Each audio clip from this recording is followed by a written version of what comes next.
ঘুমানোর পর যদি আমার স্বপ্নদোষ কিংবা সামান্য প্রস্রাব নির্গত হয়, তাহলে কি শুধু আমি এবং আমার কাপড় অপবিত্র হবে, নাকি আমার সাথে আমার বিছানার বালিশ, বেডশিট ও কম্বল অপবিত্র হয়ে যাবে?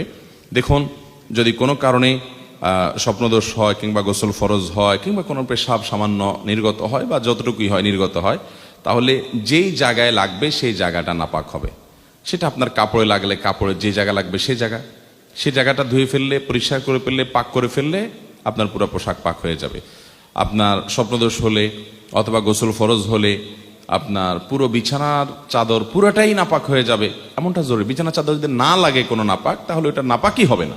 পরনের পোশাকে তো অবশ্যই লাগার কথা, অতএব সেটা নাপাক হবে, কিন্তু বিছানার চাদরে না লাগলে সেটা নাপাক হবে না। আর বালিশে তো লাগার প্রশ্নই ওঠে না, যার কারণে সেখানে নাপাক হবে না। হ্যাঁ, যদি কোনোভাবে বালিশে লেগে যায় তাহলে সেটা নাপাক হবে, ওটা ধুয়ে ফেলতে হবে। অতএব স্বপ্নদোষ হলে একেবারে বালিশ, বিছানা চাদর সব পাক করতে হবে, ধুইতে হবে, এমনটা কোনো আবশ্যক নয়।